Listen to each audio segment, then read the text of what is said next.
Assalamualaikum warahmatullahi wabarakatuh. Saya Aurelia Azwana Narahani Yusuf dengan NIM 26050122140097 dari kelas Oceanografi B akan menjelaskan sedikit mengenai deformasi gelombang. Di sini indeks yang akan kita bahas tuh ada 5, ada deformasi gelombang, jenis-jenisnya, koefisien difraksi, breakwater, dan jenis-jenis breakwater. Deformasi gelombang itu terjadi saat karakteristik gelombang mengalami perubahan, seperti tinggi, panjang, periode, arah, dan sebagainya. Akibat pengaruh adanya perubahan dalam kedalaman dasar laut, adanya pulau-pulau atau tanah yang tinggi di dasar laut, kemiringan dasar laut yang tidak sejajar dengan arah gelombang yang datang, dan faktor-faktor lain. Berbagai jenis perubahan bentuk gelombang yang sering ditemui meliputi ada gelombang pecah, shoaling, difraksi, refraksi, dan refleksi gelombang.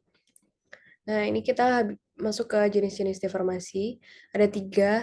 Pertama ada refraksi. Refraksi gelombang itu sendiri melibatkan perubahan arah gelombang saat mereka berpindah dari satu medium ke medium lain.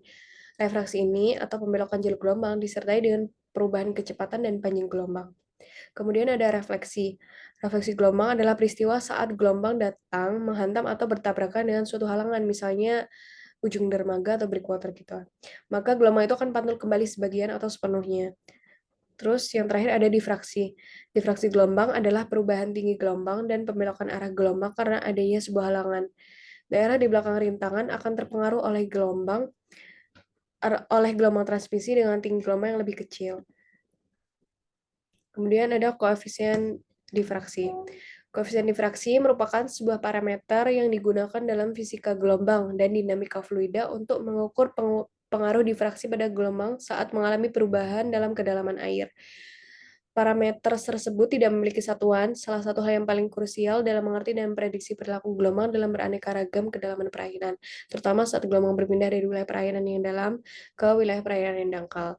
Rumus dari koefisien difraksi ini KR sama dengan akar dari cos alfa 0 per cos alfa.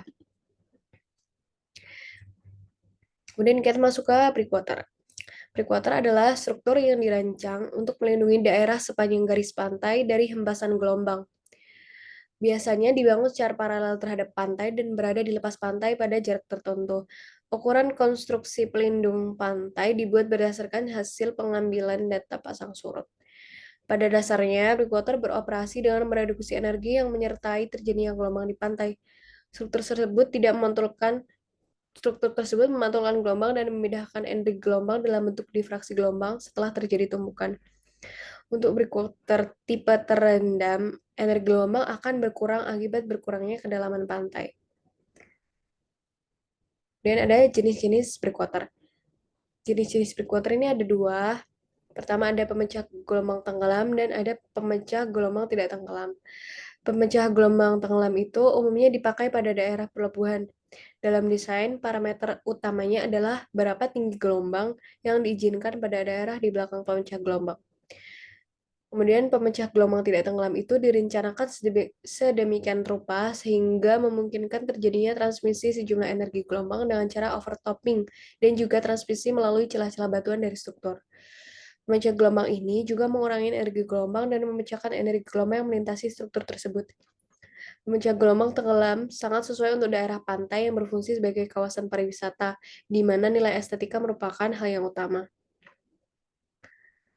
Kemudian kita masuk ke kelebihan dan kekurangannya si breakwater. Kelebihannya itu dia kecepatan pembuatan yang tinggi dan efektivitas yang luar biasa dalam menghancurkan gelombang atau menyerap energi gelombangnya. Terus kalau kelemahannya dia itu bahan yang digunakan sulit ditemukan dan harganya cukup mahal. Sekian presentasi singkat dari saya, kurang lebihnya mohon maaf. Wassalamualaikum warahmatullahi wabarakatuh.